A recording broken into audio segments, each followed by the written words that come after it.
40 miles off the coast of Florida, 2 delivery captains are bringing a sailboat home. They have been hired for a job, just a job, the kind that pays a few $1,000 and gets you a tan.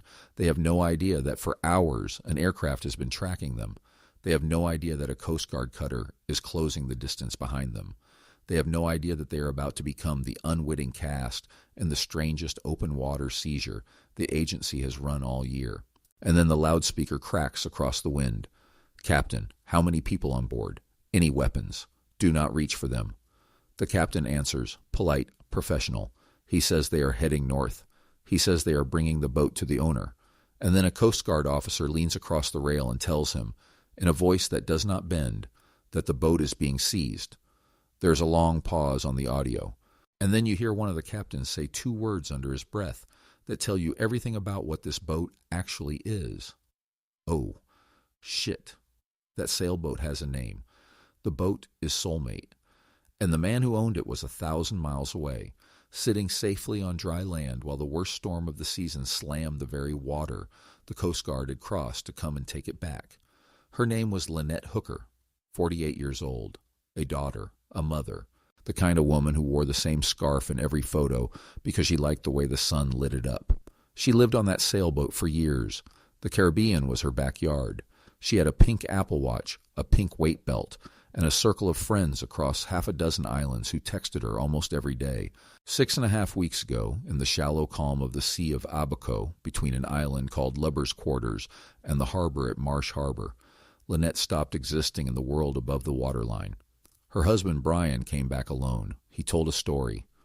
The story was that she fell from the small dinghy they were in, and that he drifted for 9 straight hours, helpless in the wind, before washing ashore. That was the official version. That version is now in pieces.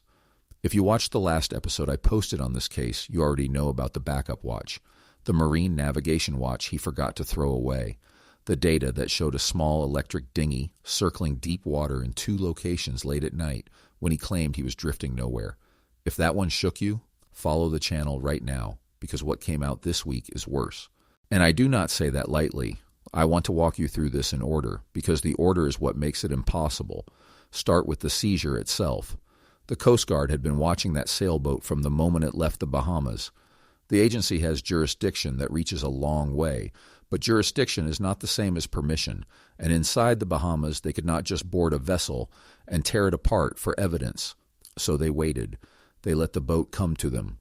According to investigators, 2 commercial captains were eventually hired to deliver Soulmate back to Florida. Sources in the islands say that 4 or 5 other captains had already turned the job down. Word travels fast in a small marina, and these were boat people. They had heard the rumors. They had heard about the woman who never came back. The 2 who finally said yes were not part of any cover-up. According to sources close to the investigation, they were just delivery captains doing what delivery captains do. The Coast Guard knew that. They tracked the vessel by air and by sea until it crossed into United States waters, and then they moved. The storm that night was, in the words of one Coast Guard member, the worst weather they had ever worked in. Walls of rain, heavy seas, the kind of conditions you would only push through if what you were chasing was worth the risk. The Coast Guard cutter Winslow Greaser made the interception. The boat was hooked up and towed 40 miles back to shore. By the time it reached the marina at Fort Pierce, it was already wrapped in yellow tape. It was no longer a boat. It was a sealed crime scene riding on a trailer. You do not commit a Coast Guard cutter, an air asset, an investigative team, and a delivery interdiction in a brutal storm if you think your suspect's story is the truth. You do it because you already know it is not. And what investigators apparently now know is something the husband did not.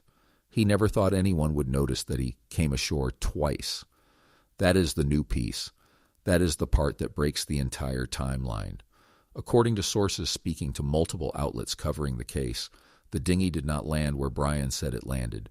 It landed somewhere else first. Then it moved. Then it landed again in the spot the husband eventually described to first responders.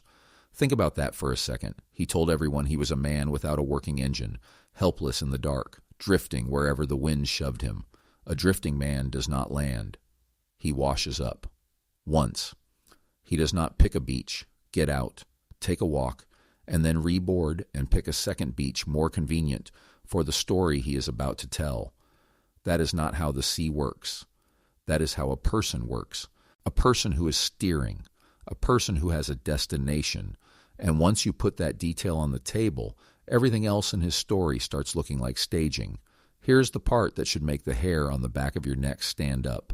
After Lynette vanished, Brian texted a member of the local fire and rescue team, a guy named Jim Todd, a sentence so strange that I keep coming back to it. He wrote, and I am paraphrasing because the exact phrasing has been reported a few different ways, that it was incredible to think they had floated all that way 100 yards apart. Incredible to think we floated all that way 100 yards apart. Read that twice. The man's wife is missing. He is texting a volunteer searcher. And the line he chooses in the middle of the search is not "where do you think she could be?" Not "please keep looking." Not anything that sounds like a person whose world has just collapsed. It is a calm, almost wistful observation about the geometry of the drift, as if he had been studying the currents, as if he already knew where the current took things. If that is just a coincidence, fine. If that is the way grief moves through this particular man, fine. But here is the thing about that 100 yards. According to the people who live in that subdivision, including the volunteer first responders who know the ground, the place where the dinghy supposedly washed up is not a place a marooned man can walk away from. It is choked with mangroves, sludge, narrow waterways, thicket the locals describe as nearly impossible to cross on foot. So if Brian washed up where he said he did, and then knocked on doors in the subdivision, the way he claimed, he would have had to machete through territory that even firefighters who live there do not casually cross. Unless he did not really wash up there, unless he came ashore somewhere easier first, unless the second landing was a piece of theater designed to put him geographically in the spot the official story required him to be in. I want to be careful with the language. At the time of this recording, Brian Hooker has not been charged with any crime. Everything I am saying is what the evidence reportedly suggests, what sources have described, and what investigators are working to confirm. The presumption of innocence applies. But the man's own words keep showing up where the story he told does not. If this case is doing to you what it is doing to me, you need to be on this channel. Follow Redacted Files Lab. There is more coming on this story in the next few days, and you do not want to find out about it secondhand. Now let me run a theory at you. I am not saying it is what happened. I am saying it is what some of the people closest to this case are starting to think happened, and it explains every weird detail at once. Here it is. The green floaty. Throughout the investigation, Brian has talked about a bright neon green flotation device that he supposedly threw to Lynette before she went under. He told searchers it floated away with her. He told the fire and rescue team it ended up washing ashore on the same side of the Sea of Abaco, where he eventually came in. He framed that fact in his text to Jim Todd as incredible. 100 yards apart, same coastline, same current, same outcome. What if the floaty was not what he said it was? What if the floaty was something else entirely? What if the floaty was a test? Picture a man, days or weeks before the night in question, releasing that bright green object into the water in a specific place at a specific time. Picture him strapping a low-cost tracking device to it. Picture him using his actual marine navigation watch, the silent one he later forgot to throw away, to follow that object across the Sea of Abaco. Picture him watching it land. Picture him noting the coordinates. Picture him now knowing with mathematical certainty where a small floating object released from point A will end up by point B in those conditions at that time of year. Why would a man do that? The only reason I can think of, the only reason that explains why the question is even worth asking, is that he wanted to know in advance what the drift would look like. So that when investigators later asked how a man and a flotation device ended up just 100 yards apart on the same beach, the answer would line up. Currents, wind, coincidence, incredible. If that theory is correct, then the floaty was not evidence of his attempt to save his wife. It was the rehearsal, and the night Lynette vanished, he was not improvising. He was reading from a map he had already drawn. There is one more piece that fits inside this theory, and it has to do with the dry bag. Lynette reportedly took a bright neon green dry bag into the dinghy that night. Inside that dry bag, according to the husband, were the spare key to the outboard motor, important documents, and items necessary to survive a long stretch on the water. He says the bag went over the side with her. He says everything in the bag is gone. 6.5 weeks later, no piece of that bag has surfaced. A bag designed to float, colored to be visible, has not been seen by anyone in a region where everything else that floats washes ashore eventually. Where did it go? One possibility, and I want to stress this, is theory, not finding, is that the dry bag never went into the water at all. The theory goes like this.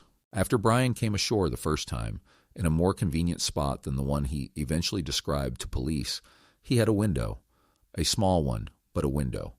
The subdivision near where the dinghy supposedly drifted has houses. Houses have trash cans. In small island communities, trash is often collected and burned. If a person were trying to dispose of a piece of evidence that would otherwise float and be found, a trash can in a stranger's yard at 4 a.m. is not the worst plan in the world. Knock on a few doors first to establish your presence in the area. Hope nobody answers. Quietly slip a sealed garbage bag into a bin. Walk back to the dinghy. Move it to the second landing spot, the one the timeline requires. And by sunrise, the bag is gone forever, mixed into the trash of a community that has no reason to look for it. That is one theory. It is not proof.